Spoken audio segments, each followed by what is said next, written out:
Welcome to Rogue Media Network. You have a vision, and we can help you broadcast it. With over 150 podcasts distributed locally, nationally, and internationally, we pride ourselves in delivering high-quality professional content that's filled with humor, information, and entertainment. Are you an avid podcast listener? Discover relatable and reliable shows that cater to a plethora of tastes and interests. From enlightening discussions to lighthearted banter, there's something for everyone. And here's the best part. You can start your own show with Rogue Media Network. We specialize in providing a platform to amplify diverse voices and perspectives, making sure everyone gets a chance to be heard. So why wait? Tune into our podcast and explore a world of ideas and stories, or step up and let the world hear yours. Call us today at 254-300-7982. Visit us at roguemedianetwork.com or send us an email at hello@roguemedianetwork.com. Join the podcast revolution with Rogue Media Network today. Wine and Crime contains graphic and explicit content which may not be suitable for some listeners. Listener discretion is advised.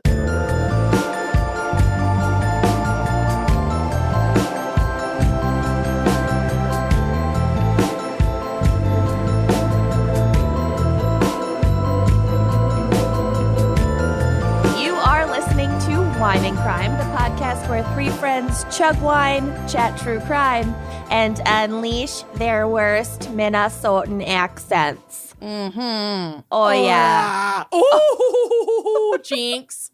Maybe some Elizabethan accents today. Oh, shit. Speaking of jinx, rest in pieces, Robert Durst. Oh, yeah. Bobby D. Bye-bye. Oh, Bobby D. Lost a real one. Killed them all, of course. I killed them all, of course. Bye. It's my favorite thing. The most It's shocking so bad. part of that was the fact that he was just 78. I thought can't. he was easily in his mid-90s. 200. Oh, yeah. He's foul. Yeah. Foul.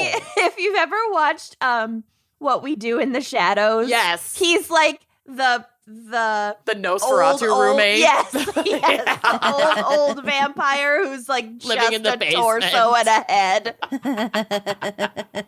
God, that man was old. Obsessed. Anyway, who are we? Oh, fuck it. I'm Kenyon.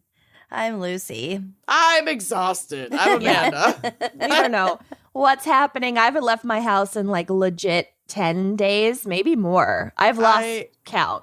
I went I've for a left- walk today, and the fresh air was jarring. It felt unnatural. Too much. It was I a don't lot. like that. I did say good morning to my mail carrier the other day, and it was 3 p.m. Been there. I found out later, and I was Been like, there.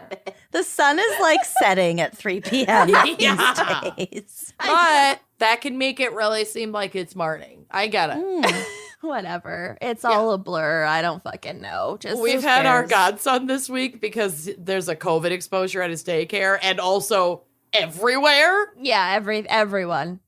Yeah. And we love it, and I might be dying. Yeah, Amanda took a work call the other day and at him, and he was chiming in. He's squawking. I was like, I'm going to be a couple minutes late for this call. I'm so close to getting him down for a nap. No. LOL. I did get him down for a nap that time. Today, I got him down for a nap, and then Callie's click-clacks woke him up, and then I thought he just squawked and rolled over and went back to bed, but then when I went in to check on him, he'd actually just found that there were some Christmas decorations within reach that he was quietly just very much awake playing with in his crib. And then he shit his pants, and then we were just awake. Oh, God. So I'm fine. I need a nap just listening to that. Amanda, wow. You're parenting. I I don't know how parents do it. I truly don't know don't. how they do it either. Especially single parents. Like, holy fucking shit. Yeah. And then my dog pissed in the kitchen, and I'm like trying to drop him off to his next person who's watching him for the rest of the day, and I've got a vacuum in one hand. I was like, it is 1950, and I am not okay. No. Give me the Baby amphetamines. on my hip. fucking shampooing Where's the my carpet. speed to get through this day? Yes, I don't have that. Where's my fen-fen? Fen. I know. My fen-fen and my vibrating belt to really keep my waist really small for my husband. I'm going to have only- coffee and a hard-boiled egg today. Oh, And white wine. Don't forget. white wine. It's like 2 Yeah. bottles of white wine. why And like is an egg. coffee and a hard-boiled? Incidentally, that's basically what I've had, but just because I was busy working. Well, that's going to And hit your Fucking bowels hard. Ish, yeah, your farts must smell so bad. Yeah. Yeah. Yeah. Haven't seen Zach in a week. I don't know where he is. I'm fucking crying. Okay. All right, we'll get into it. So speaking of things that, times where people didn't have certain things and they were crazy times. And they were not well. We have a very special fan pick this week brought to you by our fan picker, Beth Roper. She ropered us hardly into know her. it. Hardly know her. And Beth has selected the very niche topic of Renaissance Festival crimes. I'm so happy. This one was fun. Renfest, we are all fans of the Renfest. I haven't been in a long time. I wish I go every year for my birthday. I haven't been know. in probably 20 years, but I've got We good are memories. not, to be clear though, fans of the owner of the Renaissance Festival. Oh, are There we were not? like, I think it's under new ownership now and it's like better, but the previous one was like literally brought up on like trigger warning rape and essay charges of like staff and at the Renfest. It was Oh. not. It's I not think good. I did see that, and I almost did that as my case, and then I was like, nope, Yeah. can't for my mental health. Big Not- hard same. I was not like, going that's there. not where I'm gonna go. Yeah, good. Mm-hmm. Well, now that it's But- under new ownership, I would like to go back. It seems so fun. It's so dusty and so fun The bread bowl really won me over. We'll get to it. in my belly. We'll get to it. All right, well, first, let's get to our wine crime pairing. Amanda, what have you got for Renaissance Festival crimes? Well, I have 2 treats for you today. And one of them is not my pairing because my pairing is trash. There was a recommendation on what to drink today, like a wine called Viking Blood. I couldn't get it. And I'm a disaster. I'm a human disaster. So there's also that. I couldn't get it for all kinds of reasons. Number one being that I'm a human disaster.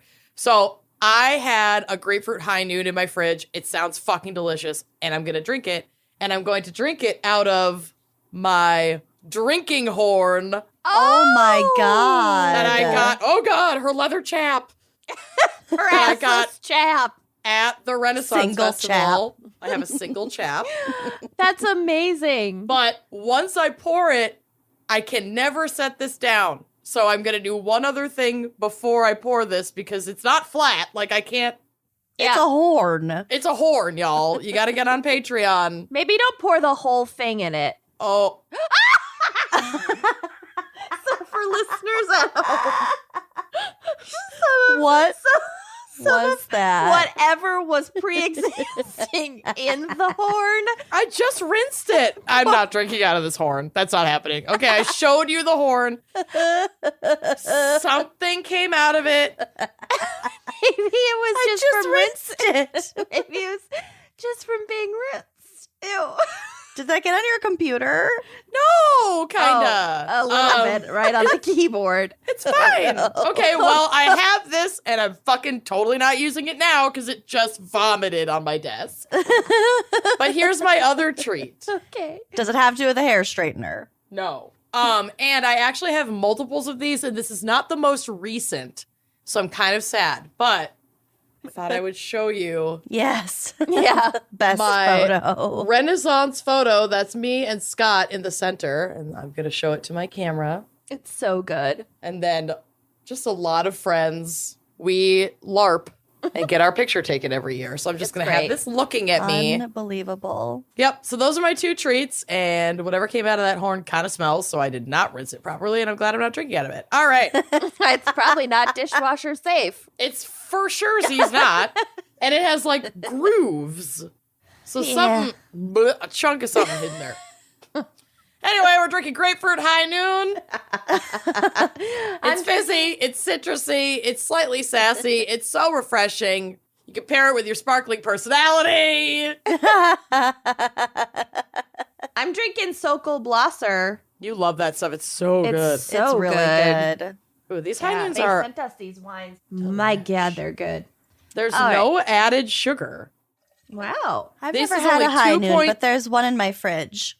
Oh, girl. They're so good. They're You'll so be good. They're vodka sodas. They're Like not seltzers. Well, I'm doing 3 weeks of dry January in between my 2 vacations, so I'm That works. drinking ice water. I love that journey for you. Cheers. Oh, Cheers, everyone. Cheers to not drinking out of a moldy horn. And nice crack, I guess. Oh yeah, I forgot. Nice crack. All right. You guys were nailing it. We're doing great. We're doing great. It's fine. Lucy, what is our background and probably not psych for Renaissance Festival crimes? Wow. Oh, I got to get my bones. Oh, bone up.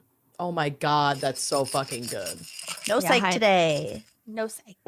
So a Renaissance Festival fair, or fair with an E, Ferret. fair, is a Shoppy. public shopping is a public commercial outdoor gathering which theoretically recreates a historical setting of the Renaissance era, typically in the 16th century during the reign of Henry VIII or Queen Elizabeth I. But the actual Renaissance began in the 14th century, peaked in Italy in the 15th century, and just kind of spread out all over the rest of Europe in the 16th and 17th centuries. And then it just kind of plateaued. We're still kind of there, but with iPhones and Yeah. showers. Just kind of receded. And way less funding for the arts. Yeah. way less. Like dramatically less. So sometimes there are, at these Renaissance festivals, some Vikings and some pirates thrown in, which are definitely not within the actual Renaissance period. And sometimes you might see wizards or centaurs or Hobbits. elves or Star Trek people, Kind of hobbits. Narnia-esque things. So all of these, Narnies, carnies. they cross the line for me personally. But love it. you know, you do you. It's it's a fantasy realm. So here's a good quote from a Bloomberg article. Along with all the bodice-intensive Elizabethan garb, you see puffy-shirted space pirates, winged fairies in leather bikinis, kilted barbarians, armored warrior monks. It's like walking around inside a mid-70s Jethro Tull album. Yes. Yeah, that's why we love is. it. So lots of costumes for both fairgoers and entertainers, musical and theatrical acts, crafts for sale. You could dip your hand in some hot wax. Oh, Love a I wax remember that. hand. You could throw some axes, do some Lily archery. Blord always had that wax hand. It was like her prized possession. Do you remember I that? was very yeah. jealous of it. It was rainbow colored. Yep. Mm-hmm. Uh-huh. She showed And that also- thing off. Massive, historically incorrect smoked turkey legs. Oh, yeah. Yeah. We'll get to the historical incorrectness later on. Okay. These festivals can be held temporarily at a fairground or in a permanent location, a la the Minnesota Renaissance Festival. The best Renaissance Festival. Hands down. There are definitely way more Renaissance festivals in countries that didn't even experience the Renaissance era, such as the I US, love that. Canada, and Australia. Yeah, in Listen. actual Europe, they're like, what? Why would you want to relive this? They have them, but they're not the same. They're not American. Yeah. It's not the Renaissance unless it's American. It's not like foreign enough for them. Right. And they know way more about history, so they're going to be more like specific about Pretentious things. about it. And each Renaissance festival has like kind of a different vibe. Like some of them take place in like Hobbit's land, whatever that's called, Mordor, things like that. The Shire is where the hobbits are from. But have, Middle like, Earth, different- I think, is what you're going for. Some of Hobbits them- are us. God. Hobbitville, Whoville, or whatever. Jesus Christ. Good God. Listeners, I'm sorry I tried. I'm not Candyland. Who's sorry. that, But yeah, they have like King Muck, like that guy in Candyland who's just like a glob of melted chocolate. Ooh, I like him. Actually, the licorice guy's my favorite. He's sinister. And he's totally like on the queer spectrum, Hot. which I soups love. We'll get to the queer spectrum too. Oh, yeah, we will. We'll get to the bread bowls, the historical inaccuracies, and the queer spectrum. Yeah. This isn't wine and crime. Yeah. We will fucking get to all those things. In 2016, there were an estimated 170 Renaissance fairs and events in the United States. So there's a lot. What about? So the Minnesota Renaissance Festival is at a permanent 22-acre site in Shakopee. Ever heard of it? Oh, yeah. And here are some fun facts about the Minnesota Renaissance Festival, because there are a lot of fun facts. It is the second oldest Renaissance Fest in the country, having opened in 1971. Wow. It is the largest Renaissance festival in the U.S. with an annual attendance of around 300,000. Double. God darn it. On August 19th, 1975, Penn and Teller did their first show together at the Minnesota Ren Fest. What? Yeah. We should see if I we did can not do a know live that. show at the Ren Fest. Okay. Probably Another not during Renfest, but yeah, we could probably do one there. Another major star sighting, Jason Mraz worked as a pickle boy early in his performance career at the Minnesota Ren Fest. You're Hot. fucking kidding me. No. Love that for him. I super love that. I know. Apparently, there's like a famous juggling troupe called the Flying Karamazov Brothers. Never heard of Love them, it. but I guess they're famous in the juggling troupe circuit. They got their In start. that well-known circuit. They got their start at the Minnesota Ren Fest. Love it. And the first queen of the Minnesota Renaissance Festival was actress Tova Feldscha, who played a defense attorney on Law and Order. All right, I gotta look up this bitch. She won some Tony Awards, Toba Award. Tova Awards. Oh, Tova. okay. Yeah. There's a picture of her on the drive that'll be on the blog. You might find her familiar looking. Cool. Cool. Okay. Actually, I do find her familiar because I have seen her on Law and Order. So okay, cool. She was the first queen. And I tried pick her out of a lineup, but good work. I know. I tried to find a picture of her as the queen, and there weren't any. She Too probably long ago. burned all evidence. They're exclusive. They didn't have photography in the 1970s. Or the 16th century. Yeah, more accurately, the 16th. Not even an oil painting. No. The oldest Renaissance festival is the Renaissance Pleasure Fair with an E, of Southern California, which opened either in 1961, 62, or 63. I found very different dates for that. You'd think that they would know, but. So that is when Los Angeles school teacher Phyllis Patterson was unimpressed with the lack of arts education that was provided to her students. Along with her husband, Ron, she decided to start providing after-school art and theater workshops in their backyard. The workshops proved so popular that on May 11th and 12th, the Pattersons expanded them into a weekend fundraiser called the Renaissance Pleasure Fair and May Market, raising money for a local radio station, KPFK. Wow. So this little weekend thing, I think I read it attracted like 3,000 people Wow. Dang. to their fucking backyard. Get it, Phyllis. Yeah, seriously. So super popular, described by the New York Times as, quote, a kind of early wimpled Woodstock.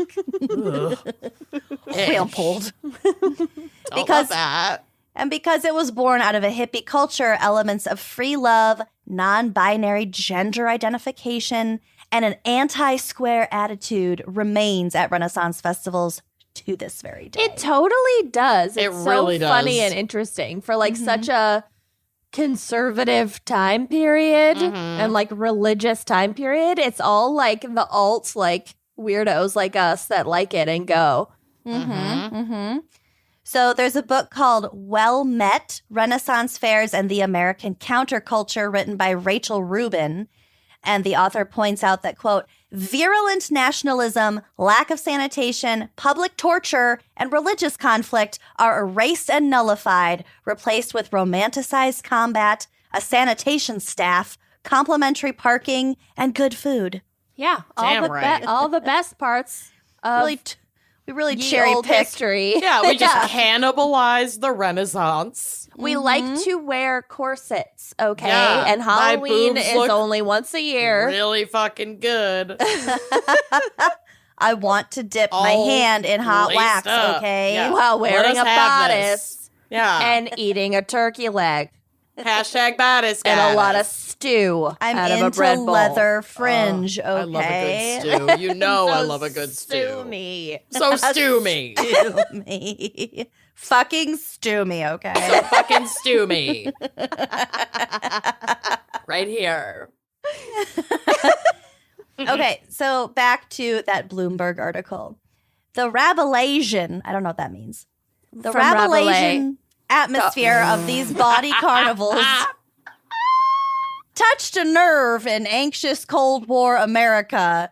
Not long afterward, hippies started turning up in dandyish frocks. Rock bands began to pillage medieval history, and the rest is history. They put history twice in a row. That was a bad sentence. On Not their your fault. part. On their Yeah, part. not your fault. I know it's not. It's definitely not. Def not. You can probably trace a line from the Pattersons' backyard to Led Zeppelin 4 to Burning Man. Yes. The reality-bending appeal of these early SoCal gatherings, which established the interactive no spectators vibe that carries on in today's variants, remains a big part of the festival formula, says Jules Smith Jr., whose family runs the Maryland Renaissance Festival. He says, here was something you could participate in that was a little wild, but it's also safe. It's a form of shared fantasy. And then he goes on to say, people are so tied to technology. Coming to something like this, you're not sitting around watching something with a laugh track. It's an immersion. You're gonna go home dirty. Yeah, there's Oh, definitely yeah, a lot you of dirt are. and mud. Oh. For sure. When I you love blow your nose after a long day at the Ren Fest, Oh, yeah. honey, Straw comes out. Bats fly out. bats, fully Whatever formed shit bats. was in your drinking horn. I was just gonna say that's Red probably Bulls. what was in. Imagine Ew. how filthy they were. God, Oh, the real Renaissance people? yeah, it was not good. Nope. They didn't have, like, no hygiene. No, they definitely had some. They changed their linens It was They dusty, bathed. though. sometimes. They could, like, wash their faces, just not Yeah. a full-ass bath. There were a lot of whores baths. Love it. I love a horse bath. So something related to the beginnings of Renaissance festivals that I found is called the Society for Creative Anachronism, or the SCA. It's an international living history group with the aim of studying and recreating mainly medieval European cultures and their histories before the 17th century. A quip it. often used within the SCA describes it as a group devoted to the Middle Ages, quote, as they ought to have been. Okay. All right. Choosing to selectively recreate the culture, choosing elements of the culture that interest and attract us. So again, they're cherry picking. Yeah. They're fully admitting it. They're just doing what they The parts that they like. they want to do. Yeah. Take the parts you like. That's their right. It was founded in 1966 by Diane Paxson, a UC Berkeley medieval studies graduate who hosted a party, again in her backyard, that she called the Grand Tournament, where her guests wore helmets and sparred with plywood swords and fencing foils. And then when they were done, they marched down the street singing Green Sleeves. Green sleeves slap. Yes. Green Sleeves does slap. I fucking love green sleeves. Listen. And what isn't the rumor that it was written by Henry VIII? Or was it written by Henry VIII? I don't think Feels they like know who wrote it. It's like Beowulf. Are you Googling? Yeah, of course. Duh. No, it probably wasn't written by Henry VIII, but that is a common rumor. Okay. I don't think he was that talented. He was too insecure.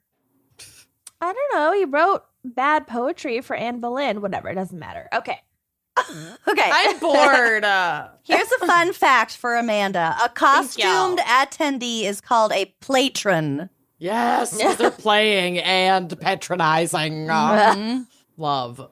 So, to the food, the bread bowls. Yes. To the good stuff. This is from a grunge.com article. Aside from vegans and vegetarians, who doesn't like a nice, juicy turkey leg? They kind of gross me out, but sure. I love them. Oh. Next to a dragon or a pirate wench, turkey legs are central icons of Renaissance fare. Get it? Fare. Yeah. Yeah. So one restaurant at the Texas Renaissance Festival offers... The Texas Roadhouse Renaissance Festival, I assume. So this is how it was written, and it doesn't make sense, but it's called de leg of fowl. Yeah. Should be leg de fowl, but that's okay. I mean, it doesn't make sense anyway. They also offer tribal taters. Oh. And like Renaissance version of like egg rolls. Okay. And like cheese sticks and stuff. But alas, turkeys, tomatoes, corn, and potatoes are indigenous to the Americas. These foodstuffs were not introduced into Europe until the late 16th century, and even after their introduction, most of these foods, since they were foreign and exotic, and really fucking expensive probably, did not initially gain popularity to be considered common foods. Yeah. Which is shocking when you think about potatoes Right. and tomatoes. Right. Mhm. But Yeah. facts, you know? Some Renaissance festivals openly admit this flaw, such as the Central Coast Renaissance Festival, which posts information on what people really ate in Elizabethan England. However, this does not prevent them from selling turkey legs. A lot no. of eels. There were a lot of like eel pies. Yeah. Okay. That Yeah. sounds like Really gross. tasty. Mhm. And pottage. I have to blow out this vagina candle because it's giving me a headache. I love it so reeks. much, but it does absolutely reek. So again, Lucy got me this goop vagina candle, and I can't. It's She's a not mess. I tried. All right. Mhm. It'll just be decor. Yeah. You can brag about it. Yeah. It's still a fun thing to have. I love it, Mhm. but I will not light it again. I love it. I don't light it. It's for the look. I love don't it. light it. But I'll never use it ever again. It's strictly a conversation starter. It's for the Absolutely. look. I don't light it. Yeah, thank you. Name Will that Smith. song. Thank you. Yeah. God. We heard you. I was getting you to it. got it. I don't know if Lucy got it. I wasn't listening. There it is. All right, I'm almost done. Speaking of historical inaccuracies, Renaissance festivals are often replete with sexual innuendos and expression. Oh yeah, We'll a lot get of to it. wenches. My whole seg. Mm-hmm. Quote, was the Elizabethan Renaissance really filled with pickle hawkers cracking sexual witticisms? Yes. The answer is probably not. While there was bawdy humor, and who doesn't know the messed up truth of Henry VIII's domestic life, most people were in very vanilla relationships. So there's a book or an article called Moral Conceptions of Sexual Love in Elizabethan Comedy, which I'm sure Kenyon has somewhere. Oh yeah. Oh, I'm adding it to my list. Moral Conceptions of Sexual Love in Elizabethan Comedy. That is Yeah. niche. Mm-hmm. Oh, I have multiple books about sex in Tudor and Elizabethan. Oh, I times. know. Yeah. I know. I wasn't joking when I thought you would have this on your shelves. I know. So anyway, that asserts that heterosexual monogamous relationships were the norm. So why are Renaissance fairs so promiscuous? In part, the answer goes back to the festival's roots in the counterculture, which pushed for sexual liberation. So really, like the whole vibe, the like lasting vibes of Renaissance festivals tie back to those hippies in their fucking backyard. Yep. Hippies That were just playing trying dress up. They were trying to raise money for a local radio station and like teach kids. I love it. It's So great. I love cute. everything about it. I'm glad that you didn't ruin Renaissance festivals. No, let's embrace the charade that it is. Yeah. Yes. So, in summary, Renaissance festivals are super fun as long as you bring your own wet wipes and don't get too caught up in the historical accuracy because there's very Yeah. little of that. Let it There's go. very little And historical you accuracy. can still have fun. Eat your turkey legs, drink your stew out of your bread bowl. Mm-hmm. Blow your Yes. nose when you get home and show your friends. Stew me, honey. Wipe your feet. Wipe your fucking feet, for God's sakes. And For rent a once. costume. Don't buy them and don't buy them there. They're very expensive. Oh, really expensive. Yeah. But like go all out. Like get dressed up. It's not fun if you don't. No, get the little the flower crowns with the long ribbons. Oh, Yes, get your yes. astrological chart done. Oh, yeah. Every year, baby. Oh, Get yeah. your chart, get your tarot read. The whole thing. Dang, Stuff that it's would have got magic. people burned alive back in the It's- actual Renaissance. Yes, precisely. I'm driving up in August. Oh, yeah. I'm going. I'm going. going. Come on too. up, babes. Come on up. Stay with mama. Stay with mama. Let's go. Anyway, that's my All seg. right. Well Love done. it. Love Thanks. it. All right. Well, let's hear a brief word from our sponsors. Turkeylegsfresh.com. Stew.org. Stew.org. I have so many things I want to accomplish in 2022. One of them is walking outdoors. Retreat. That's a big change. Thank you. Comfortably and for any length of time. And if you're like me and you're itching to, maybe get out of your house a little bit, you're planning to maybe cover a lot of ground in 2022.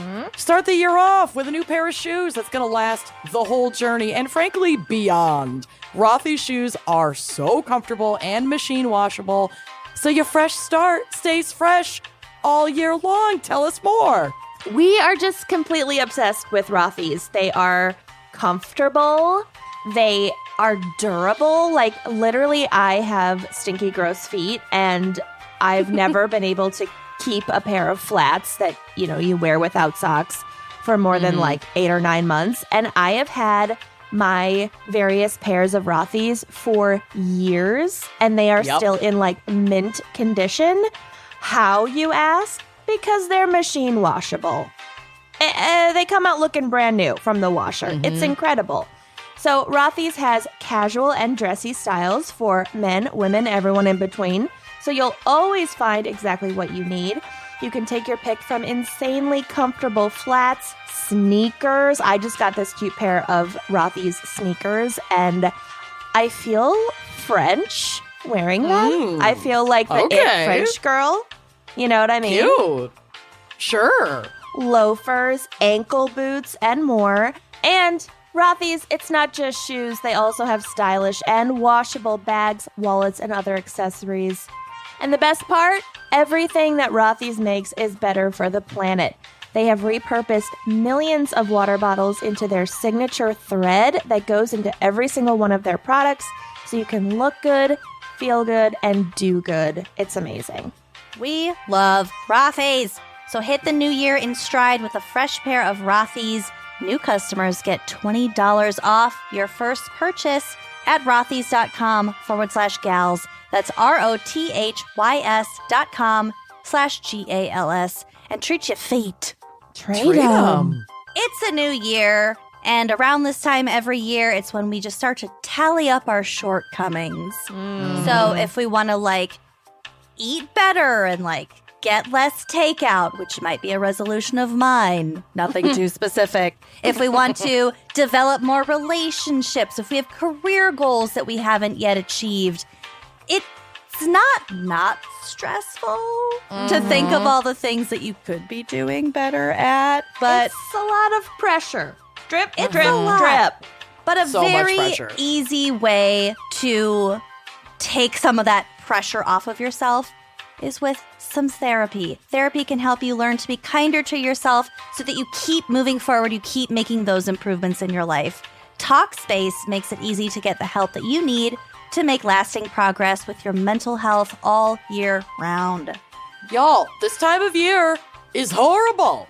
It's in most of the United States, it's cold, it's dark, winter has been endless. You have all the pressure of New Year's resolutions. It's really, really, really hard. And I am a person who is alive and deals with anxiety, depression. I deal with self-doubt, check, imposter syndrome. You know, the list is endless. And Talkspace matched me several years ago with a licensed therapist that gives me support whenever I need it. It is amazing. Everybody needs help sometimes. If you're struggling with your mental health, first of all, welcome to the club. My arms are open to you. And connecting with a licensed therapist through Talkspace can help you start feeling better. They have thousands of licensed therapists across dozens of specialties. So even if our diagnoses do not match, there is likely a match for you within the Talkspace family. And unlike traditional therapy, Talkspace fits your schedule, not the other way around. This is my favorite thing about it. I used to do in-person therapy, and the mental gymnastics I had to do to get up and brush my teeth and get out of the house to make that appointment on time was It's not tough. You kind of already have to be in a better place to be able to get there. to do that. Yeah, it's It contributes too hard. to the problem. Right. It can, but Talkspace has live chat. It's like texting within this very secure app that they have. They have video and audio sessions. You can easily fit mental health care into your daily routine. It is super, super, super private, so you get access to a private virtual room with just you and your therapist. You can send messages 24/7 and get replies throughout the day, like within their office hours. So if you're like me and you wake up from an anxiety nightmare and you need to get it out and on paper, you can just open your app and talk to your therapist. And Talkspace's encryption and added security features keep your conversations fully protected so you don't have to worry about it. So make your mental health more than just another New Year's resolution with Talkspace. Visit Talkspace.com and get $100 off your first month when you use promo code GALS, GALS, at sign up. That's $100 off at Talkspace.com, promo code GALS, and treat your brain. Treat it. Oh, are we ready for my case? Yeah. Usually not. So, like I said at the top, I just mentally was not in a place, having not left my house in so long, and the society crumbling around me, to do something really dark and sad. Right. Yeah, Good. of course. So Self-care, baby. there wasn't that much to choose from, because it's a very niche topic, but I do love talking about it. So I decided that we should go in the way, way back machine and talk about an actual festival that occurred during the actual Renaissance. Oh. This fucking Okay. counts. This fucking fully counts. You Yeah. understood the assignment. Thank honey. you. Yeah. Thank you. You did. So it's going to require some background info. And those of you who are supporters on Patreon will have heard my drunk dive about Merkins? royal inbreeding Oh, the Habsburg chin. and the The chin. Habsburg jaw, which I just wasn't able to let Get go over. of that top. Yeah. Can you so imagine I- how so much we're room? revisiting. Can you imagine how much room for my adult acne there would be if I had a Habsburg chin? Oh, the surface Oh. area. It would be expansive Yeah. and expensive to manage. All that Well- Accutane. Yeah. We're going to get to it. Great. So I just couldn't let go of Charles II. You know? Never He's let just go. So charismatic. And so we're going to talk about his second wedding. Oh, And the I love a festivities. redo. Yeah. Okay, so Maria Anna of Neuburg was born in 1667 in a palace near Dusseldorf and was a member of the House of Wittelsbach, a German dynasty with a long history of European rule, including count them, three Holy Roman emperors. Wow. There are photos of all of these people on the drive, and they will be on the blog, so definitely take a look. Photographs? No, sorry. Screenshots of portraits. Oh, Charles Of II these is people. back. God, I forgot how fucking ugly these people were. Yeah. So check out Maria Anna of Neuburg. That's who we're currently talking I about. love her bow. Oh. She looks Honey. weird in the Yeah. chin, too. Oh, she was a relative. I You can know, see that. they're all connected.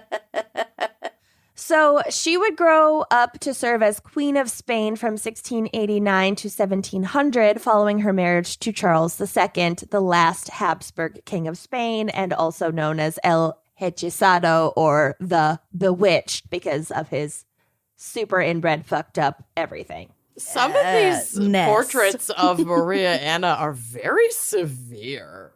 Some of them are not flattering. And And some of them, you are can like stunning. yeah, Well, they photoshopped. it's It's an oil painting. I know. There's no They way. took The original took face liberties. tune. So, yeah, literally, yeah. Sometimes look at Maria Anna of Newburgh 2, and then compare that where it looks like her face is literally melting. Like half of her face is lower Right. than And then the other number half. 3 of her. is like softest pristine jaw. and beautiful. Yeah, and then number 4 too. She looks like very pretty. Number 5, we're swinging back the other way.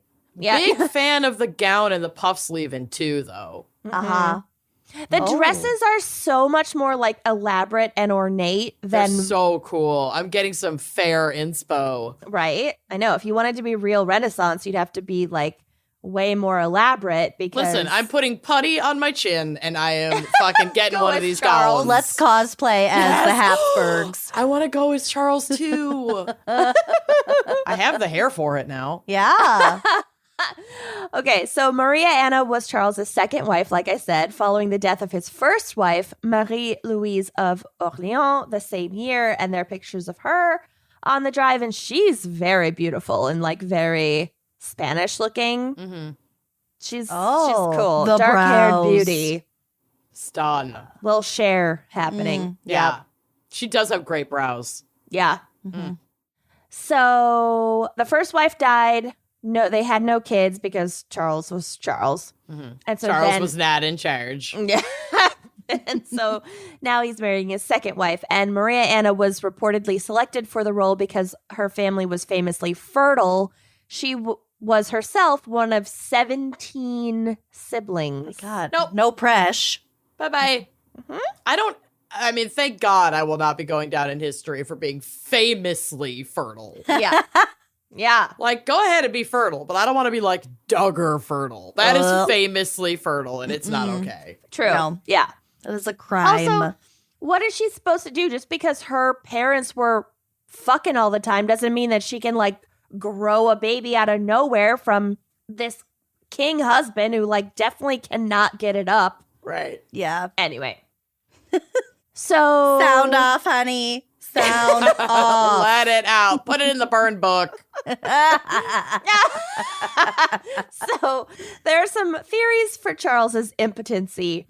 He had been king of Spain since he was 3 years old and suffered a range of ailments and disabilities, likely resulting from generations of inbreeding. And if you want details on that, which I believe you do, Go to check out. Patreon. Go to Patreon, check out my drunk dive. It's There are very charts. thorough. There are charts. But just to sum up, he was so inbred that 25% of his genetic makeup was duplicate. That's so much percent.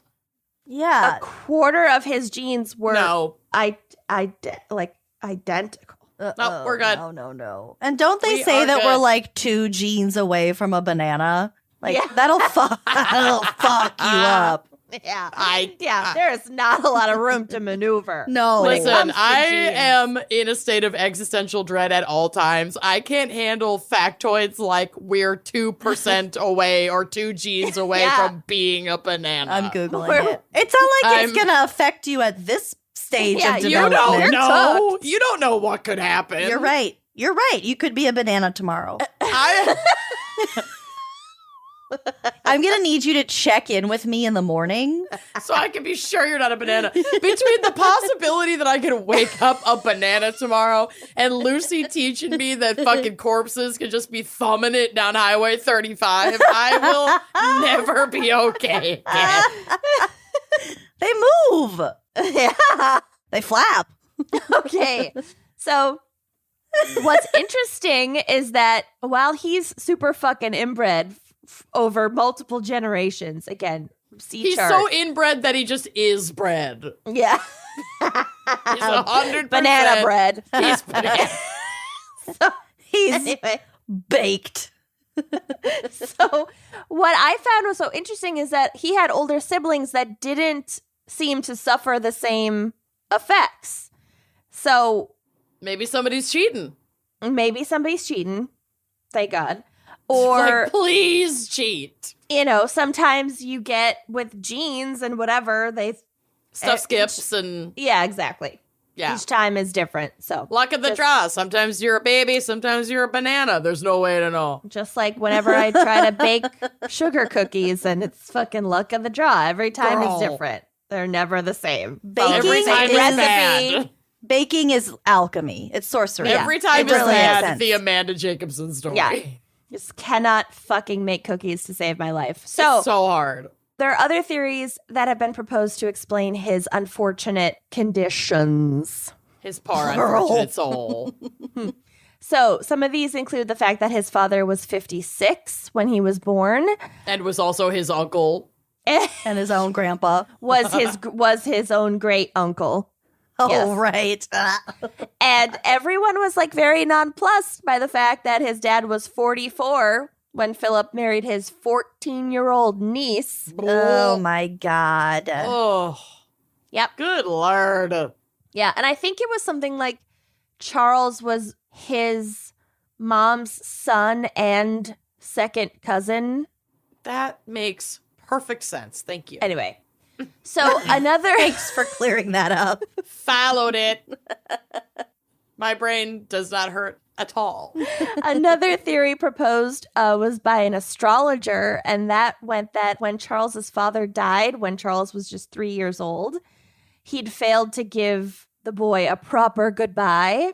And so He this came back. Charles was 3 when his dad died, and so they didn't get enough of a goodbye, apparently. And so the astrologer said that this caused Charles's impotence later in life. Honey, no. Okay. And this I sounds love a insane. creative solution to an interesting problem, but Well, this sounds insane, but apparently it wasn't in the 17th century. And so after the astrologer made this proclamation, they fucking exhumed King Philip's body 20 plus years after his death to ask him to give a proper goodbye to his son. so that Charles could bid him farewell properly Ish. to And then cure he his suddenly bore a impotence. son.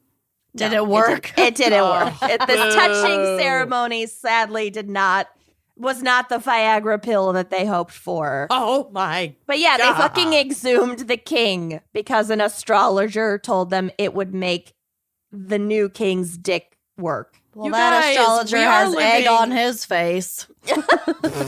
Or not. We are living in the worst timeline. Like, I want to be there. Ish. First of all, ish.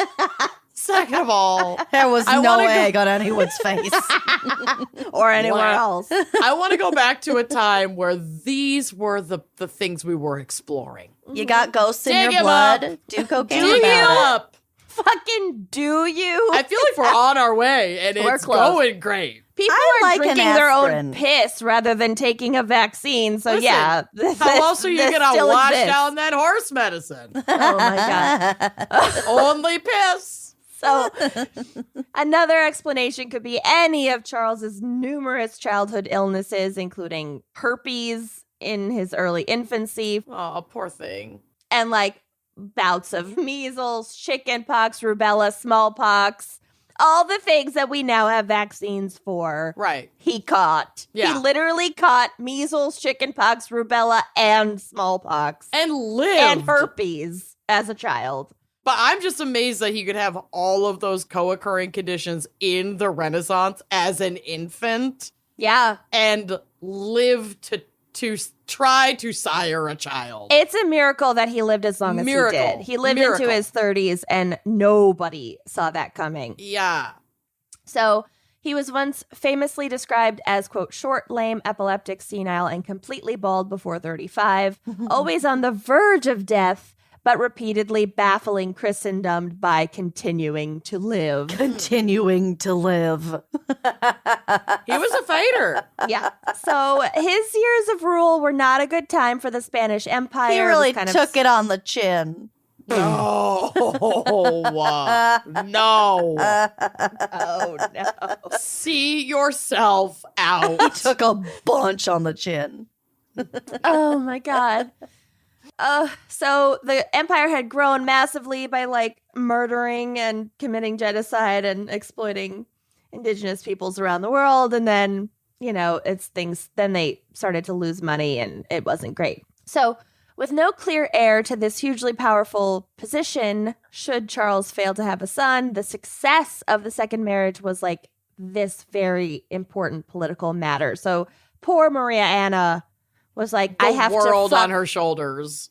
him. I have to fuck him. That's what Poor I have girl. to do. Oh, Fucking no. oops, all chin over here is Yeah. my new husband. Oops, all chin. Yikes. So Charles was 28 years old. Many held out hope that against all odds, because again, one of his issues was that he had one completely shriveled testicle. Ah, yes. How could we forget? That he would- old chestnut. Literally. Literal chestnut.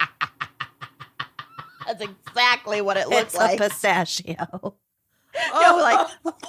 Look A at shelled chestnut. pistachio. Chestnut. Oh my God. Please Google a Yeah, chestnut. that's Put a picture. exactly what it Put a looked picture of a chestnut I on the will. drive. like. Don't have to Please. ask me twice. Let's label it that old chestnut. I can't wait for our like production assistant to be like, Kenyon, did you mean to have this photo there- on the website this week? Is there a reason you have 13 photos of chestnuts on the drive? You're like, yes, ma'am, we don't pay and ask questions. Chestnut crimes. Okay. Just Don't kidding, Andrea. tempt We them. love you, and we would be dead without you. And we need you. would. We would. She knows that. She knows. She knows because we tell her every day. Okay, so Please don't quit. him getting it up and fucking and having a baby, specifically a boy, was a matter of national importance.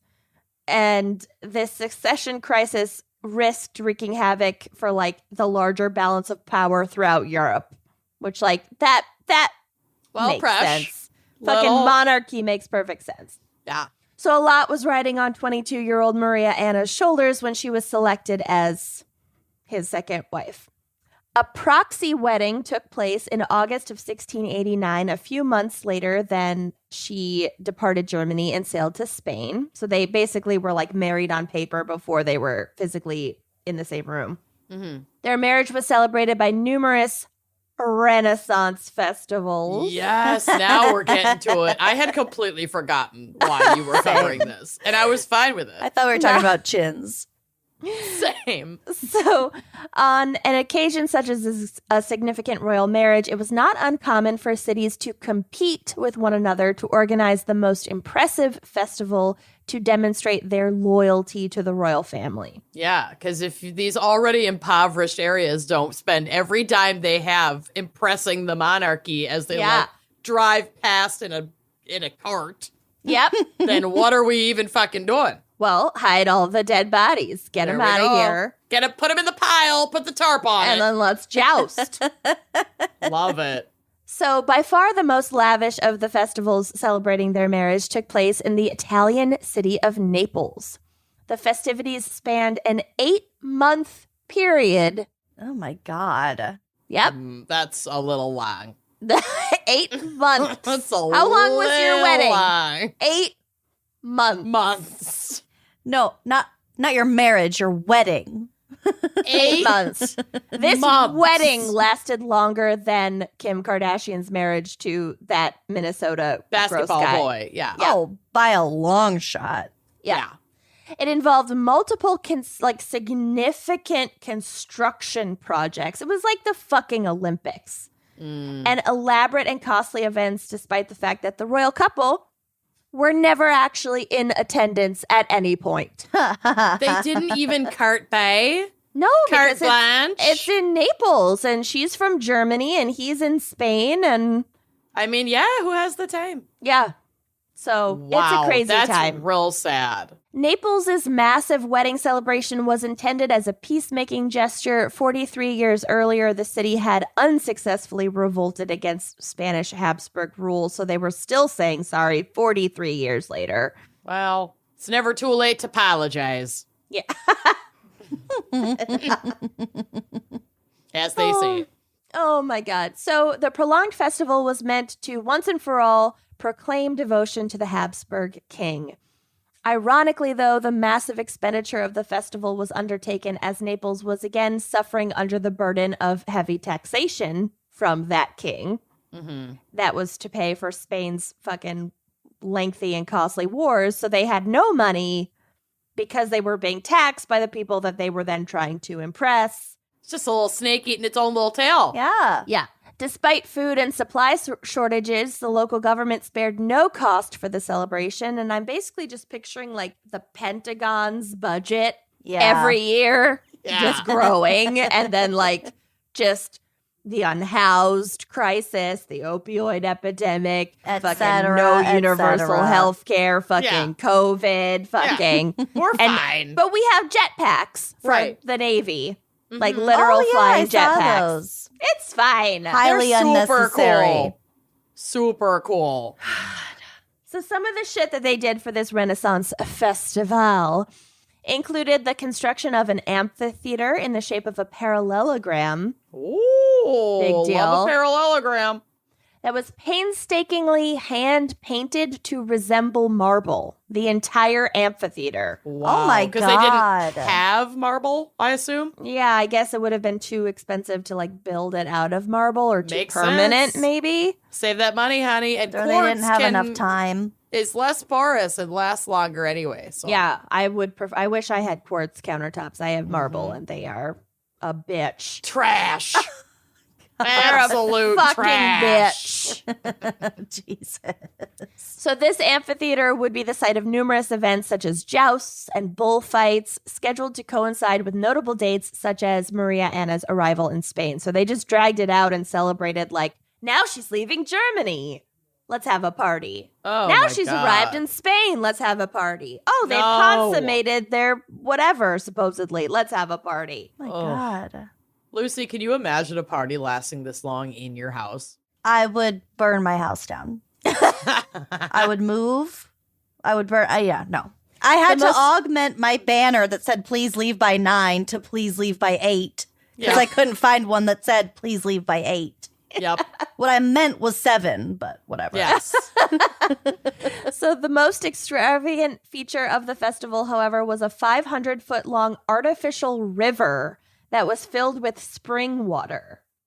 I love that. What? Reminds me They of the did- hotel we stayed at in Nashville. Yeah, exactly. Oh my God. The gay old Opry or whatever The hotel. Gaylord Opry Gay Land. Lord Opry Land. God. The gay old Lord Opry. The gay old Opry Lord Hotel. We got there. Yeah, the fake river. They built a fake river. So the Renaissance was bonkers. They were able to do such amazing things, and then they understood like nothing about how the body worked. It was like I mean, same. such a bizarre time. So weird. Like no germ theory, but we can like fully Build a a river for Right. funsies. Yeah. It doesn't make any sense, but I Yeah. love it. I'll take So it. The river was lined on either side with 90 fountains and ended at an artificial grotto where people could like frolic. Yep.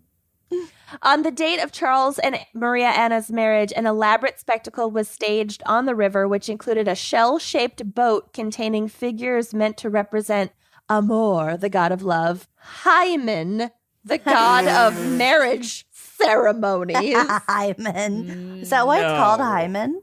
It Yes. must be. Literally, Is yes. it spelled the same? Oh my Yes. God. Oh no. Yep. Yep. That's so And- gross. Oh my God. Uh-huh. Love it. Yeah. I want to get another cat and name her Hymen. You should. Hymen.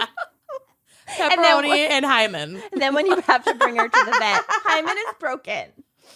My Hymen Hymen is is- broken. Hymen's My bleeding. My Hymen is bleeding. Pet too hard, broke my Hymen. I tried to brush my hymen and it just did not go well. Fed her dry food, broke my hymen. That's why you should never take your cat horseback riding. Am I right? You're right. They do not stand for it. I love that she's not the god, or he, I don't even know. It's not the god of marriage. Marriage the god ceremonies. of marriage ceremonies. Well, for Yeah. a long time, and in a lot of European cultures, it was like a public fucking act, and then they had to look for the blood. Fucked up. Yeah. Oh, yeah. I hate that. I know, and I hate it. Yeah. And Lucina, the goddess of childbirth. Okay, great.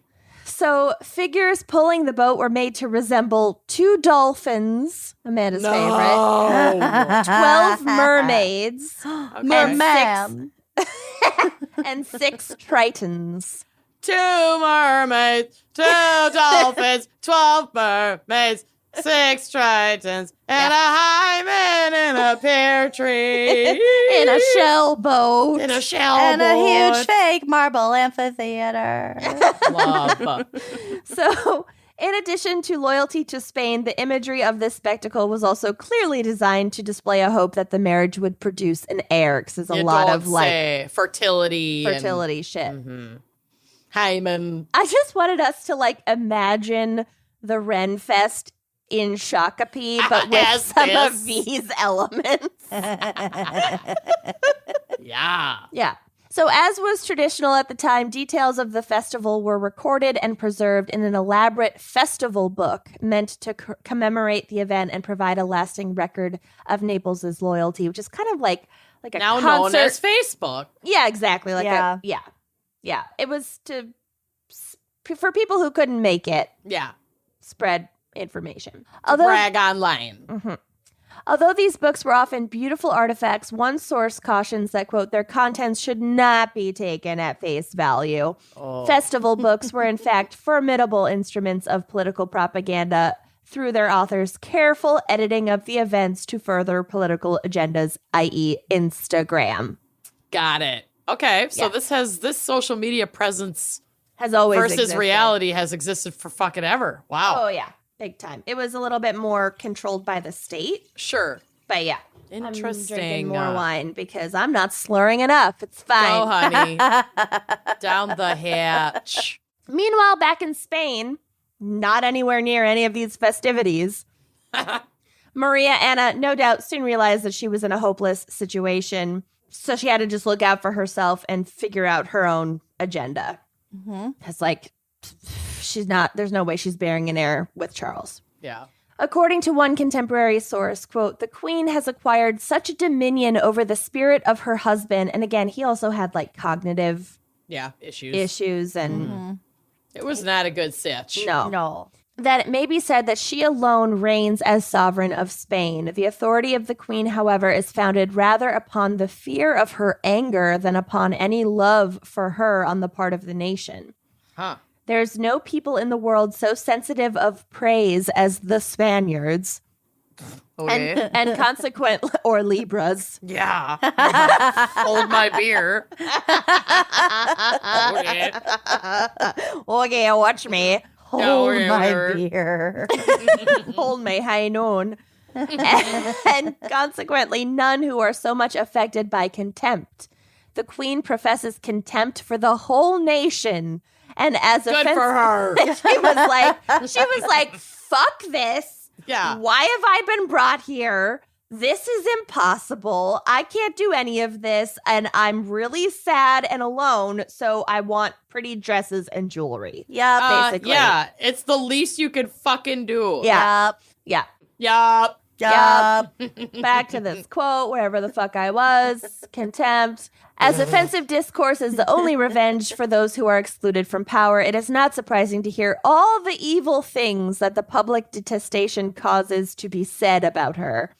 It is, however, very true that she gives plenty of reasons for the reproaches leveled against her. So basically, she is a bitch. Like, everybody hates her, but she is a bitch. All right. Fair. She's got every fucking right to be. Yeah. You're Yeah. allowed to be a bitch in With these circumstances. Yeah. With her regard to her avidity in receiving and extorting presents, there is no one more ingenious than she in finding excuses for appropriating everything that is valuable in Madrid and for amassing everyday fresh treasure for herself. Get Wow. it. Must hurt, huh? I wonder how terrible that must be. Yeah. To have the 1%. She's doing what we do to everyone else, and I don't like it. Yeah. Yeah. But still, Maria Anna was undoubtedly aware that her only real power lay in her ability to produce an heir, which was fucking impossible. And the more time passed, the closer her husband, came to death. Yeah. And the more difficult it would be. So to cope, she kind of claimed that she was pregnant on various occasions. Who and, wouldn't? She pulled a Kelly. Oh, yeah. She gained some time. Yeah. A Kelly Yep. Kapoor. Kelly Kapoor. I would do the same fucking thing. Absolutely. Yeah. So she did that a few times, probably never was actually pregnant. She also succeeded in deflecting much of the blame, though, for this lack of an heir onto Charles because, fucking look at him. Yeah. And she also problematically, but in our eyes, but at the time very normally, had him undergo multiple exorcisms. Well, Yeah. there's ghosts in your blood. Do cocaine about it. Yeah. And How again, about an his nickname was exorcism? the Bewitched. Yeah. So, yeah. So then in 1698, Charles grew seriously ill, and most believe that his death was imminent, although he did cling on for 2 more years somehow. A real Helen situation. Oh, yeah. Yeah. Everybody fucking went to Pennsylvania. It was They a rented whole a thing. car. She was And all then he was- mad that he couldn't go to Olive Garden. Yeah. You know the drill. You were dead yesterday. Yeah. And What are you doing here? put the rest of my jewelry on me. Yeah, seriously. I'm not dressed, she said. Drape me. Covered in her jewels. God. If she had said, I want to be buried with all my jewelry, would you guys have done it? No. Are you kidding? Selfish. Absolutely not. First of all, she didn't have a ton that was even valuable at that point. It was the jewelry she liked to wear was all of her costume jewelry, Right. which fine, fucking bury her with it, whatever. Right. I'm just not burying that bitch with her wedding set. It's not happening. No. My sister got her first one. Not first marriage, but the OG, and then she upgraded, and Right. that one's mine, and it's not going down in the box with No. you, Grandma. I don't care Sorry. what you say. It's not going down in the box with you. It's not going down in the box with you. She got cremated anyway. Whatever. It's fine. It was She's just a good fucking question. fine. It was also in her wishes that she had an pre-written an obit, and I was like, we're not not publishing that. That's No, too boring. I got this. So they're trying to figure out the successor. I'm not going to get into all the details, whatever. Maria Anna had her candidate, and they had one candidate, but then he died of smallpox, whatever. Classic. All kinds of shit back and forth. So when Charles finally died in 1700 at the age of 38, the empire fell into chaos, and there was the War of Spanish Succession, and it lasted 10 years and blah, blah, blah. And also his personal confessor was tried after his death for bewitching him by the Spanish Inquisition. Nobody expects it. But somehow he was acquitted, thank God. I think because they were clearly Charles was fucked up way before this guy came into the picture. So it's not his fault. So there's that. The war and the different factions, whatever, really fucked up Maria Anna's retirement. And again, she was maybe 30 at this point. Right. But that's fucking old in the Renaissance. Yeah. So she's exiled, all kinds of shit. She's able to come back for a bit she's able to come back for a bit. Then she's exiled again. People gain power, lose power, whatever. What Finally, I wouldn't give to be exiled. My God. Send my ass away. Yeah. so she ends up in France and she lives for several more decades. And according to some sources, she remarries, and her second husband, no longer King of Spain, Habsburg Emperor, now he is a local French barrel maker. Wow. Wow. Good for her, living that Yeah. quiet life. Yeah. That'll make her. And then That'll make her. in 1739, so like 39 years after Charles's death, she's finally allowed to return to Spain, and then she died the following year. Oh. Sweet relief. Sweet Yeah, relief. seriously. Fucking that. I want you, when you go to the Ren Fest, I want you to think about how fucking bonks the actual Renaissance was. Yeah. It was a little messy. She was a little messy. She was messy as It was fuck. more than like mud and dust and like disease. A lot Turkey of that legs. shit is more medieval. Mm-hmm. The Renaissance was just insanity. Yeah. Yeah. Well, Yeah. wild. So that's my case. Love. Loved it. Love, love, love, love. I love your messy historical Yeah. tales. Good. I love them It's- too. It's your niche. It is. Well, should we hear a word from our sponsor? Yay. Spritz Bath DisposableWipes.com. Localfrenchbarrels.com. We'll paint your quartz. Okay, let's do it. I value being cozy and warm. It's a key core value in my life. And I have a lot of different blankets in my home, in my car for, when I go into the great outdoors, blankets that are okay to like use with my partner and with my dog or all alone to feel cozy, everything.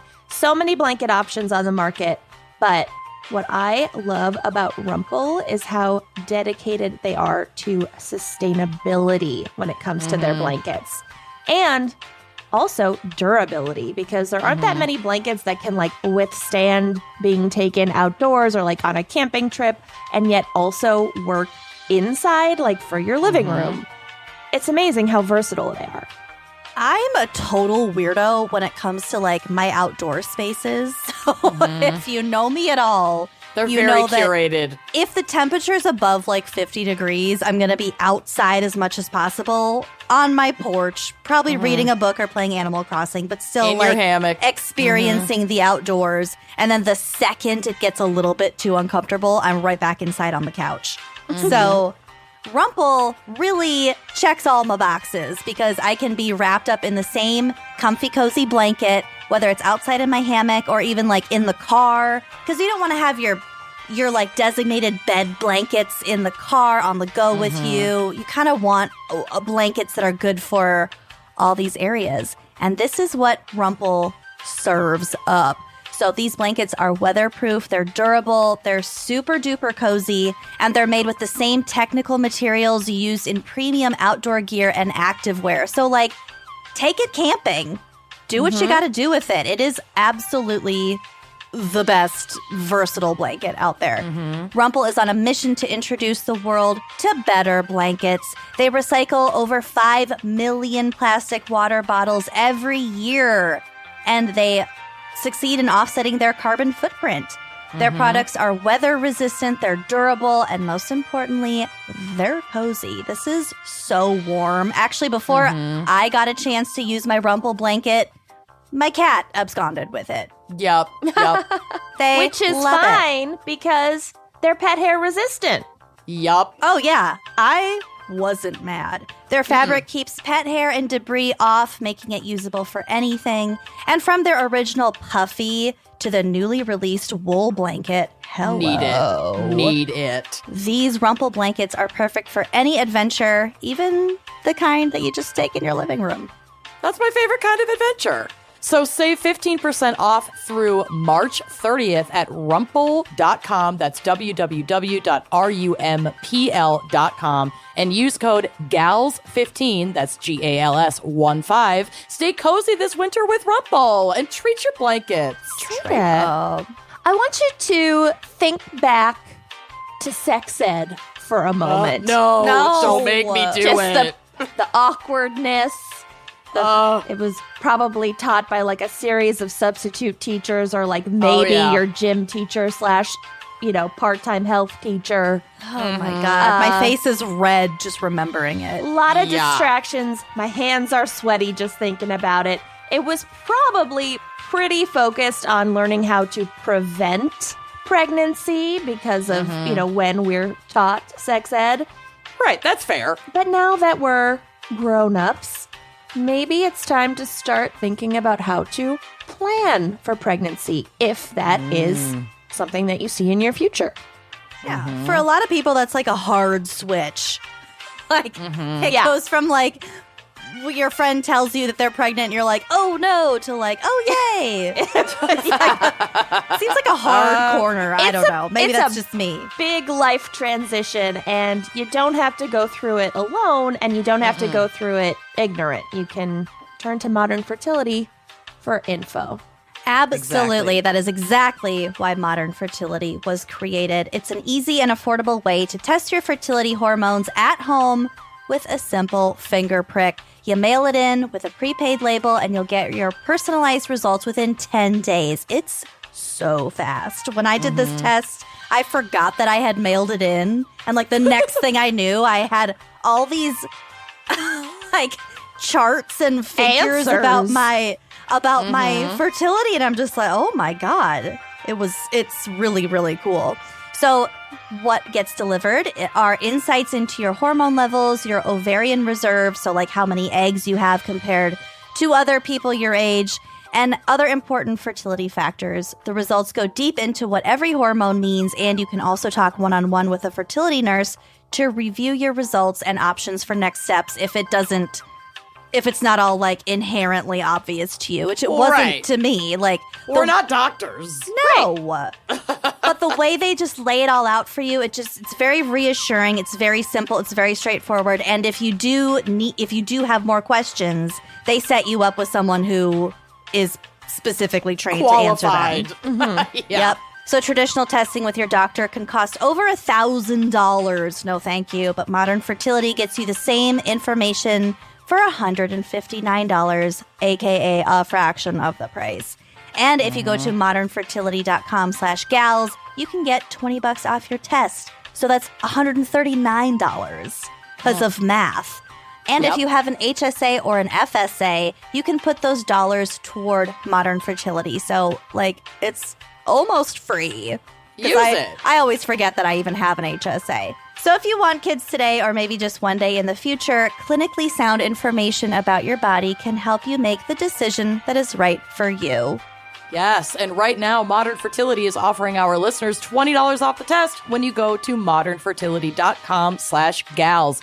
That means, like Lucy said, your test will cost $139 instead of the hundreds or thousands it could cost at a doctor's office. So get $20 off your fertility test when you go to modernfertility.com/gals. One more time, modernfertility.com/gals, and treat your knowledge. Treat it. Online shopping can be very daunting. You never know if things are going to fit. You never know if that color is going to look good on your skin tone. Returns are difficult. And maybe you don't even know what store to begin with. Yep. So it can be kind of stressful. So this season, let Stitch Fix do all of that hard work for you. Oh, y'all, I love Stitch Fix. I'm wearing it. I'm wearing Stitch Fix jeans and a Stitch Fix top right now. Jeans. Wow. And they send me jeans that fit me. That's pretty amazing. That's a treat. It's unreal. My body was not built for the easy fit of denim, people. You're more of a couture gal. Yep. This is not an off-the-rack bod to please when it comes to jeans. But it's like Stitch Fix, and especially now Stitch Fix Freestyle, is like a shop built just for you. Stitch Fix Freestyle is your trusted style destination where you can discover and instantly buy curated items based on your style, your likes, and your lifestyle. So you don't have to sort through a bunch of stuff that you just know you're not gonna like to find that one gem. You're sorting through a page of gems that they've curated for you. So whether you're looking for a brand that you love or to try a new one, at Stitch Fix Freestyle, you can shop over 1,000 brands and styles personalized to your size and fit. I got a really cute North Face vest like a bright pink North Face vest in my last Stitch Fix, Cute. Very box. cute. And it's so cold here. I've just been like wearing it under all of my clothes. I'm obsessed with it. With styles for workouts, to work wear, for lounging around the house, or for a night out on the town, Stitch Fix Freestyle has clothes for any occasion. And plus, there's no subscription required, and they offer free shipping, returns, and exchanges. It's going to change your whole life and your online shopping experience. It really will. I love Stitch Fix. So get started today by filling out your style quiz at stitchfix.com/gals, G-A-L-S. That's stitchfix.com/gals to try Stitch Fix Freestyle. Stitchfix.com/gals and treat your wardrobe. Trina, are you ready for my case? Yes. Maybe. It's not really a case. I just wanted to, just don't worry about it. Okay. So, I want to talk about Renfest sex stuff. Oh, Yeah. yes. Sex stuff. And obviously, that's going to come with a disclaimer right out of the gate. Like, sexual subculture is dope.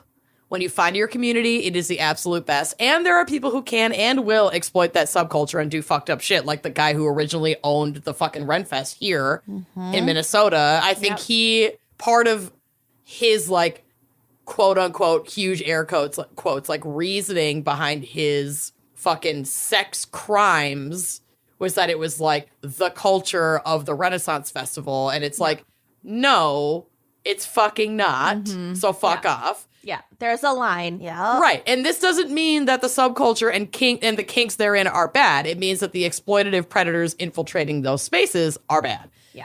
And being part of a dope sexual subculture comes with some responsibility, especially around the issue of consent.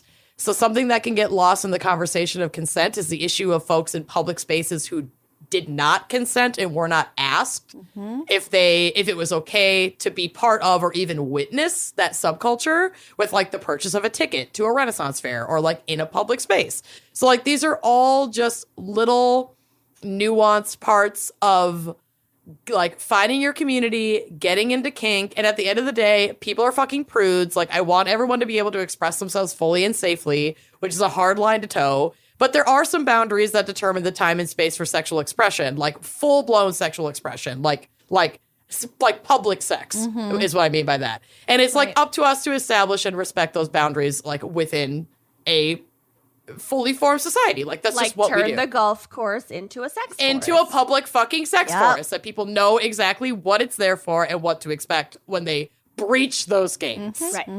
So, that said, let's get into something I find hilarious. Okay. Now, the Renfest you're likely used to is a tradition in most states. It's a family affair that transports you back to the dirt, grime, and cleavage of the 14th century and beyond. Oh.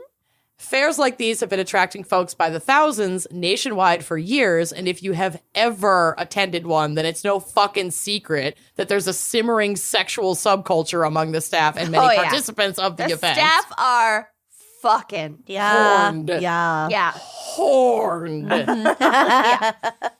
And that, like, leather corsets, collars, and kilts commonly worn by participants blurs the lines of and welcomes BDSM culture to live openly within its walls. And I fucking love it. As is true in a lot of states, the fairs will run for several weeks at a time, and exhibitors and staff will literally eat, sleep, piss, shit, and yes, fuck on the premises. I didn't know that they lived there. I mean, you don't have to, but like the Minnesota Renaissance Fair, can. many of the exhibitors do, because for a lot of folks, this is their whole livelihood. So they travel from state to state Different fairs. to different fairs selling their crafts or whatever. And then Are there like dorms that there live aren't in? dorms. They have like, well, at least at the Minnesota Renfest, you get kind of a backstage pass. So there's like privies, bathrooms that are only Yeah. for staff, but it's still fucking porta potties and shit. There's barely any running water. Most people will either tent or bring campers and RVs. So wild. Yeah. Okay. And I think some people will like maybe sleep in their shops, but a lot of people have like little restaurants and there's nowhere for them to crash. Like some people will just set up a cot and like sleep in their shop, but you like can't sleep in the in the little walk up restaurants. I don't know. It's nuts. So fairs, were like this is just going to happen. Like, they literally live there with limited running water for weeks at a time, and with those close quarters and tight corsets and an abundance of leathersmith shoppies, like, banging is bound to happen. So fairs were actually created, not just these Renaissance fairs that we go to, but specific fairs, like Lucy said, were created to cater to this subculture and provide an appropriate space for safe sexual play. Such events launched as early as the 60s. It was the 60s and might be the most it was the 60s shit ever. Like hippies in kilts going to fuck in a bunch of dust at a Ren Fest. Yep. Like, hi, Fuck I'm yeah. here for it. Hello, Led Zeppelin. Yeah. Yeah. We come from the land of the ice and snow. Like chinchillas. Yes. Just shredded fucking chinchilla cage lining. And these grew in popularity with the BDSM kink community. So this is from maybe my new favorite source ever, vocative.com. Vocative. How evocative. Yeah, a little on the nose, but I love it. Quote, evocative analysis of online forums related to Renaissance fairs and to kink revealed that these festivals are a favorite recreational destination for some local BDSM communities. One of the world's largest BDSM forums, collarchat.com, features a number of stories from members who met their kink partners or first discovered BDSM by attending a Renaissance fair, like a regular run-of-the-mill Ren Fest. Forum user Calla Firestorm BW joked, Hot boy. Cal Hot Blonde. Blonde. Joked, I started off my journey into out of mainstream life as paid staff at a Renaissance fair. Gotta watch those. They're, quote, gateway recreation. Vocative also found strippers and other people who participate in various kinds of sex work talking online about going to the festivals. Some of those who were discussing their trips to the fairs just went for fun, like anyone else, but others went to shop for some of the costumes that are on sale. Like, there's a ton of beautifully made, like, hand leatherworking. So expensive. It's so expensive, but, like, fuck, that shit's stunning. If I had the doll hairs to just cover myself in fine leather goods, I fucking would. And the patience for that many ties. I don't really have that much. I'm a pull it on, stretch it out, farting it, working it, leggings kind of gal. Yeah. So this kind of close proximity between family-friendly fantasy and sexual fantasy has caused controversy at times. In 2013, one group set up a bondage camp near the entrance of the Texas Renaissance Fair. Despite complaints from parents, a local Ren Fair newsletter praised both the bondage camp and a nudist kink group called Clan Dragonborn, a.k.a. the Naked Knights and Disrobed Damsels. Oh my God, I love it. Where do I fucking join? I want to be a disrobed damsel. For displaying, quote, a refreshing step away from the hyper family-friendly direction that some fair devotees believe the festivals are taking. Make Ren Fest adults only. Yeah. Make Ren Fest a public sex forest. The bondage camp a little has redundant, but it's fine. Let's do it. The bondage camp has since disappeared from festival forums, but Reddit users say that the Texas Festival is still home to a clandestine BDSM camp. Oh, lucky. Yes. End Best quote. kind. So, like, I am fully here for this. Oversexed Renfest D&D nerds are my people. Seriously, oversexed though. Nobody fucks like nerds fuck. No. Nobody ever Why are fucks they like so nerds horny? fuck. I don't know, but it's So horny. amazing. Like really pretty people don't fuck that often. Like nerds, Not D&D even close. nerds, who can be pretty, I'm sure. Oh, but they're gorgeous. I'm but sure. There's a lot My of God. D&D nerds who It's all you know what I'm subjective. saying. we know you fuck. Yeah. Listen, even though I prefer not to get into the middle of those body piles anymore, like that was more of a high school theater Amanda than a 34 barely holding it together Amanda, but I am fucking here for it. Yeah. Bring on a body pile. Just let me shower for 8 years first. Anyway, this specific case that I'm about to get into is a situation where the boundaries of consent were fucking established and normies and prudes came in and fucking ruined it. So let's head to Alabama in glorious pre-pandemic 2018. A traveling Ren Fest that's based in Georgia calls itself the Southeast Dark Ages Festival. Also known as The Southeast. The GOP. The Deep South Dark Ages Festival.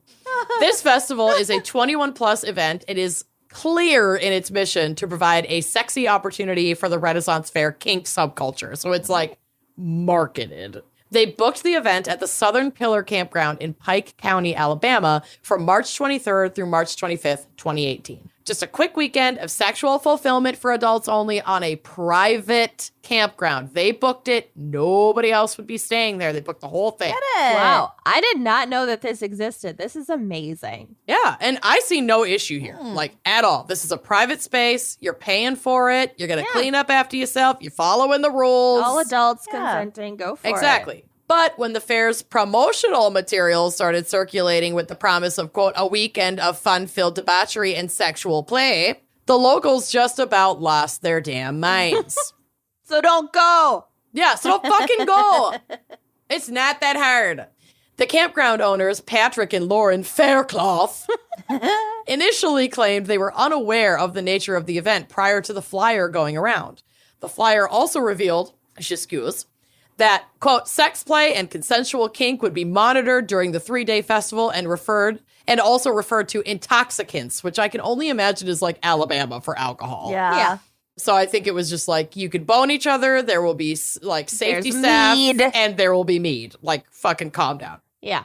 Honestly, this festival looked dope. Like, where do I sign? Their Twitter account boasted a 5-course dinner that incorporated, quote, dancing girls, music, whipping boy, Don't like human that. furniture, I have test no- of skill, I and have no- strict service. Oh. Hey, if you want to be whipping boy, I get like the it. whipping BDSM, boy. baby.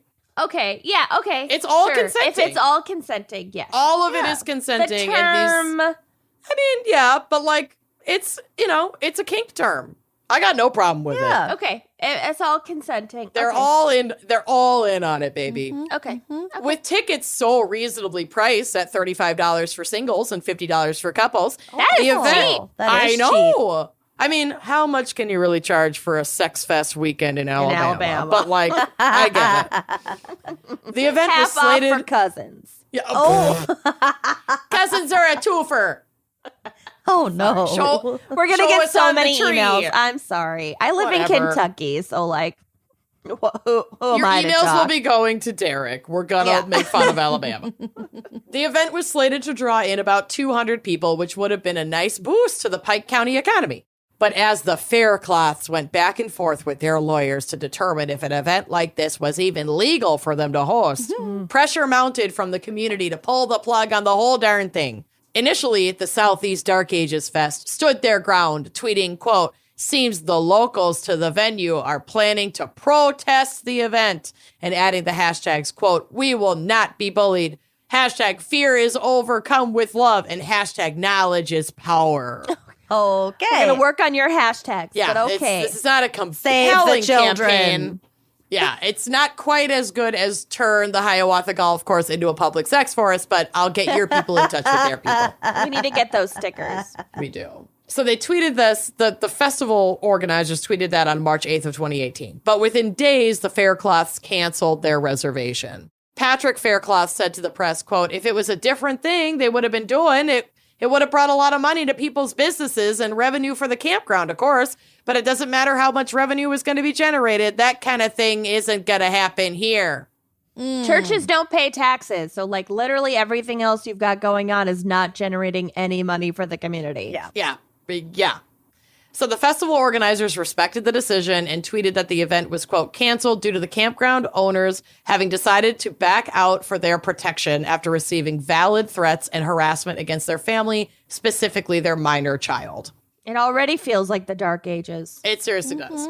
But an article published by The Messenger paints a completely different picture of campground owner Patrick Faircloth. And I'm going to close out the rest of my case reading this article from The Messenger because it is some small town, like, Reverend Sleuth, pearl clutching bullshit, and I am fucking loving it. Yes, This article is why I picked this. I was like, I love it. Okay, so here's the article. Quote, when I became aware of it, I immediately said, I'm not in support of this, Faircloth said, adding he canceled the festival on March 8th. The flyers promoting the event included information about sex play and how consensual kink would be monitored during the festival, as well as references to the use of intoxicants during the weekend. I personally wouldn't support anything illegal, and my wife would never support anything illegal, Faircloth said. However, his wife, Laurel Faircloth, confirmed the campground had hosted the Dark Ages Festival once before. And according to area residents who have raised public concern about the campground, the couple has hosted other festivals and events celebrating BDSM and other sexual activities at the campground. Oh my God. The Now- truth dust cometh out. Dossed it, though, because this is according to area residents. Well, and his wife. Well, Okay, we're gonna. I don't it's know if the messy. wife admitted it or if people said it of the people wife. are saying it. And I still don't The know. And wife I've read this article. confirmed. Whatever. Oh, I guess she did. But like, I don't know. I think that there's a lot of confusion and hearsay Okay. in this community. Okay. Officials at Troy University, which is where Patrick is a professor, released a statement Thursday regarding the situation. Quote, Troy University officials have received no evidence of violations of university policy or of law. The statement reads, any charges or claims will be investigated following procedures established in the faculty and staff handbook and consistent with the laws of the state of Alabama. Because the community was like Fire him. digging through fucking Patrick's like work history and social media posts and even like They were trying to dox him, basically. Yes, like curriculum that he had taught at the college Oh and my trying to like God. get him fired and fuck up his life. It's the same people as like all the critical race theory, like public forum bozos. Yes. Yeah. Yeah. For real. So the pastor who's been going after this fucker cited various web pages that include a podcast with Faircloth discussing BDSM issues as they relate to mental health and Faircloth's university bio, which states he has an interest in BDSM issues. Okay, none of which is illegal. Show me the Nope. fucking crime. Yeah. I know. It's his land, Yeah. his sex life, his His private job. life, his interests. None of it is illegal and it's or like- has anything to fucking do with you if you don't attend the event. There's also nothing online. Even the Reverend like can't claim that there's anything online that specifically says that Patrick Faircloth is even into BDSM. He's just openly studying, at least from like an analytical and intellectual and academic standpoint, possible connections between potential like mental health It also doesn't fucking matter if diagnoses he and is. BDSM. Yeah, It wouldn't matter if doesn't he matter. was. It's just so funny that it's like, I'm just going to pull these little threads and just see what falls apart. And the school is like, this is fine. Like, you didn't do Sometimes anything I wrong. think about if like conservatives were to ever try to dox or whatever to the three of us. And it's like, you know what? Everyone already knows Fucking- everything. Fucking listen to our 250 plus episodes that are all have 2 fun. hours long. Fucking Yeah. listen to every minute of it. I Yep. fucking welcome you. Enjoy. Pull as many clips as you want. Go ahead. Faircloth did not deny the material found online. He said he is not ashamed about the factual things that people can find about his beliefs. But he also declined to comment further, stating that he felt no need to defend his personal views. Quote, it basically reminds me of the Salem witch hunts. People want to find anything they can, any kind of negative thing to try to lay it at your door, he said. Reynolds said some Spring Hill area residents and church members are concerned about other events that may be occurring at the campground. Websites reference an event called, quote, Leather in the Pines, advertised for 2016. Ooh, I like and again that. for May 2018. I know. I'm like, I want this to just be a big kinky fucking campground. I hope all of this is real. Leather in the pines. Leather in the Pines, baby. Oh my God. Don't tell Scott. He would be, well, he'd have to go back in time. But we can see if there's a new and improved upcoming. Leather in the Pines. I'm And sure he's COVID. on their newsletter. he's probably been. Yeah. The event is described online as, quote, an annual education conference in Alabama, of which the primary purpose is to provide training and education for members of the leather community and those who wish to learn more about the leather community. According to an online post, the event is scheduled to come again this year, but Faircloth declined to comment on other events held at the campground, saying that he did not want to fuel hatred. Quote, there was a group down here recently planning a pride parade, Faircloth said. the people out in this community, if they knew LGBT folks would be here, they'd have the same hateful things to say, in my opinion. I'm not going to talk about events that happen or don't happen here. It's a private campground, and it's none of their business. The same people, 30 years ago or even 20 years ago would have been railing against events that were not segregated. Yup. Like, fuck these people. Get with it. Yep. Glow up. Yep. Glow up. So I like to think that the Faircloths aren't total prudes, that like they're actually kinky little peanuts, but they like live in fucking rural Alabama. They were scared for their lives. They were immediately intimidated. Yeah, I think they immediately tried to protect themselves when the neighbors started getting their panties in a bunch and were just like, oh, we wouldn't do that. We'll cancel it. Which like, that fucking sucks. But I kind of respect the choice because it's like, this is your community. You have to deal with these fucking people every day. And you never know if somebody's going to rock up with weapons or and that's if the attendees at your, on your land are going to be at risk. Yeah. And I mean, that's not to say that like, I just think it's equally admirable and fine whether you cancel the event for the safety of yourself and the attendees and your family, or you fucking stand your ground and go through with it. Like, it's fine. Whatever We're not you in their decide to do shoes. We don't know all the details. I'm not going to make judge. that call. Yeah. I'm not going to fucking judge it. I cannot say that if I weren't like surrounded by neighbors who were fucking going after my minor kid and trying to get me fired from my job and sending me fucking death threats to my mailbox, I'd probably be a little apprehensive about it too. So I totally get it. Yeah. I don't know. But the good Reverend Keith will stop at nothing to uncover that Faircloth smut, and I hope he has a nice time trying it. I'm sure he's enjoying every minute of it. Oh, you Reverend know he is. Keith. Ish. Keith. Queef. Reverend Queef. The way Anyway, that's my Reverend case. Keith. Oh, God. Reverend Keith. Keith. All right. Well, thank you to our fan picker, Reverend Beth Roper. Keith. Beth. Reverend Beth. Reverend Beth. I've been screaming so loud that I'm hoarse and I can't do the voice. just have some nice warm stew. It'll just coat your throat. Stew me. So stew fucking me. stew So me. stew me. All right. Well, that's our fucking episode. We will see you next week. Bye-bye. Thanks for listening to Wine and Crime. Our cover art is by Kala Yip, music by Phil Young and Corey Wendell, editing by Jonathan Camp. Check out our website and blog at wineandcrimepodcast.com. You can also follow us on Facebook, Twitter, and Instagram at Wine and Crime Pod. If you have questions, answers, or recommendations to share, email us at wineandcrimepodcast@gmail.com. Episodes are available on Apple Podcasts, Stitcher, Google Play, basically wherever you get your favorite podcasts. And if you like the show, please rate, review, and subscribe on Apple Podcasts. It is the best way to spread the word. If you'd like to show your support, visit our Patreon page to keep this podcast and the wine flowing. Cheers!